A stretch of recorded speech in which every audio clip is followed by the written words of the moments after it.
Hello hi, कैसे हो आप? मुझे उम्मीद है आप खुश होंगे और अपने तैयारी में अच्छे से जुटे होंगे और मेहनत कर रहे होंगे। I really wish you very best and good luck, ताकि भगवान आपकी हर मनोकामना पूर्ण करे और आपको आपकी सफलता ज़रूर मिले। कहते हैं जब हम किसी भी परीक्षा की तैयारी कर रहे होते हैं या हम किसी भी कॉम्पिटेटिव एग्ज़ाम की तैयारी कर रहे होते हैं, तो कॉम्पिटेटिव एग्ज़ाम्स के जब नियर आ जाता है, पास में आ जाता है, तो हमें और ज़्यादा डेडिकेट हो जाना चाहिए। वो डेडिकेशन जो होता है, वन सेकेंड, वो डेडिकेशन जो होता है वो बेसिकली, जैसे हम 15 घंटे पढ़ते हैं तो अब हमें 18-18 घंटे पढ़ना है। 18 घंटे पढ़ते हैं तो 20-20 घंटे पढ़ना है। टोटली फोकस होकर पढ़ना है, पूरा ध्यान कंसंट्रेशन के साथ पढ़ना है, प्रैक्टिस करनी है, क्वेश्चंस पेपर्स की प्रैक्टिस करनी है, लास्ट ईयर्स के पेपर्स को देखना है, एनालाइज करना है, ध्यान देना है कि किस टॉपिक से कितने क्वेश्चंस आए थे और किस टॉपिक से कितने क्वेश्चंस पूछे जा रहे हैं।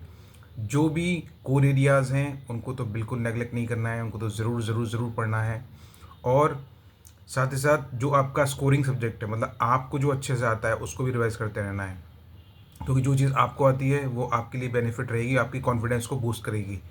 तो जो चीज़ आपको आती है वो ज़रूर रिवाइज़ करना है। साथ ही साथ जो एग्ज़ाम पॉइंट ऑफ व्यू से इम्पोर्टेंट है उसको भी रिवाइज़ करना है। और कोई भी ऐसा पॉइंट नहीं छोड़ना है, जैसे इंटरनेशनल रिलेशंस के मैपिंग हो गई, ठीक है, और जितने भी न्यूज़ में करंट अफेयर्स हो गया आपका, current events, national international events तो बिल्कुल छोड़ने ही नहीं है, वो तो बहुत इंपॉर्टेंट है। वो हर साल पूछे जाते हैं और हर साल ही आएंगे। साइंस एंड टेक के पोर्शन में आपको जनरल साइंस जो होगी, ठीक है, उसको पोर्शन छोड़ना नहीं है। एनवायरनमेंट के पोर्शन को छोड़ना नहीं है। Environment portion is very very important. Okay, modern India को रट डालो, ठीक है, उसको छोड़ना नहीं है बिल्कुल भी। मॉडर्न इंडिया को नहीं छोड़ना है, एनवायरनमेंट को नहीं छोड़ना है, पॉलिटी को नहीं छोड़ना है, ज्योग्राफी नहीं छोड़नी है, हिस्ट्री नहीं छोड़नी है। History is very important modern India, right. तो उस तरह से आप पेपर को एनालाइज करिए और मैक्सिमम से मैक्सिमम क्वेश्चंस को सही करने की कोशिश कीजिए। टेस्ट पेपर जरूर लगाइए। टेस्ट पेपर जितना ज़्यादा से ज़्यादा लगाएंगे आपका कॉन्फिडेंस बूस्ट होगा। और भले ही, मतलब टेस्ट पेपर में ये मत देखिए कि मुझे ज़्यादा नंबर आ जाएँ, ज़्यादा नंबर आ जाएँ, ज़्यादा क्वेश्चंस, बस ये देखिए कि मैं कितने ज़्यादा एक्यूरेट हो रही हूँ क्वेश्चंस को लेकर, कितने ज़्यादा क्वेश्चंस मैं रीड कर पा रही हूँ टाइम ड्यूरेशन के अकॉर्डिंग, और कितने ज़्यादा रीड करने के बाद कितने ज़्यादा परफेक्ट आंसर्स को जो है वो मैं चूज़ कर पा रही हूँ, करेक्ट ऑप्शंस को मैं क्लिक कर पा रही हूँ या कर पा रहा हूँ, ठीक है। तो इस चीज़ पर ध्यान दीजिए। और दूसरी चीज़ ये है कि बिल्कुल भी स्ट्रेस नहीं लेना है, बिल्कुल भी टेंशन नहीं लेना है। ये एक एग्ज़ाम है जो कि आपकी आपकी जो कामनेस है, आपकी जो फाइट करने की क्षमता है, आपकी जो स्ट्रेंथ है उसकी जज करने की क्षमता है। बहुत से क्वेश्चंस तो जो होते हैं वो कॉमन सेंस वाले होते हैं। आपको कॉमन सेंस होना चाहिए। आपने रीड किया है, अभी भी बहुत टाइम है, अभी भी कुछ नहीं, मतलब अभी भी मतलब कमांड में है चीज़ें, अभी भी कमांड हो सकता है, अभी भी हम स्ट्रेंथ गेन कर सकते हैं, अभी भी हम कॉम्पिटिटिव एग्ज़ाम्स को क्लियर कर सकते हैं। तो कॉम्पिटिटिव एग्ज़ाम्स को क्लियर करने के लिए अपना स्ट्रेंथ बढ़ा दीजिए, अपना टाइम बढ़ा दीजिए और ज़्यादा से ज़्यादा रिवाइज़ करिए और चीज़ों को ध्यान रखिए। जो मेन टॉपिक्स हैं वो तो ज़रूर पढ़ने हैं, जैसे बुद्धिज़्म हो गए, जैनिज़्म हो गया, ये छोड़ना ही नहीं है, इनसे क्वेश्चन ज़रूर आते हैं, ठीक है। एनवायरनमेंट के पोर्शंस हो गए, जैसे स्पीसीज़ हो गए, ठीक है, इंडेंजर्ड स्पीसीज़ हो गई, तो इस तरह के टॉपिक्स तो बिल्कुल छोड़ना नहीं है, इनसे क्वेश्चन ज़रूर आते हैं।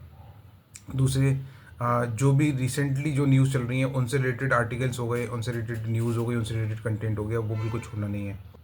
जो लास्ट 1 ईयर्स के अप्रॉक्स, जैसे कि आपका इंडिया ईयर बुक जो होती है, इंडिया ईयर बुक में बहुत से टॉपिक्स ऐसे होते हैं जिनसे 10 to 15 क्वेश्चन आ ही जाते हैं। तो आप इंडिया ईयर बुक को नहीं छोड़ सकते हैं, आप बजट को नहीं छोड़ सकते हैं, आप करंट अफेयर्स नहीं छोड़ सकते हैं।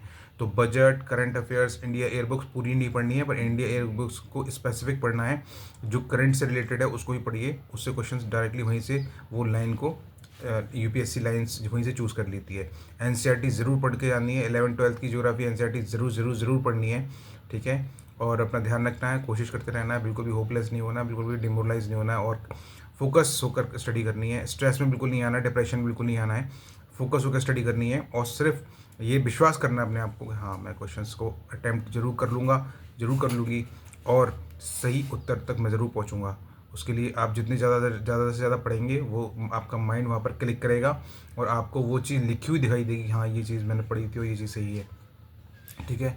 तो बिल्कुल क्वेश्चंस को अटेम्प्ट करिए, बिल्कुल भी स्ट्रेस मत लीजिए और साथ ही साथ फुल फोकस होकर अपना इस टाइम को अच्छे से यूटिलाइज़ करिए। और भगवान आपके साथ है, भगवान आपकी ज़रूर मदद करेंगे और पूरा कोशिश करेंगे कि वो आप बिल्कुल भगवान आपके साथ हैं, इसमें कोई दो राय नहीं है।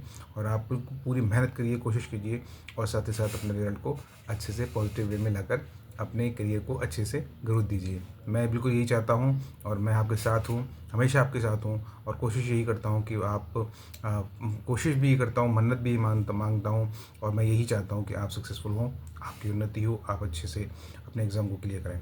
Thank you so much. खुश रहिए, मुस्कुराते रहिए और ध्यान रखिए। God bless you, lots of love, care and respect to you my dear, and God bless you. Best of luck for your exam. जय हिंद, जय Bharat. Thank you so much. Thank you.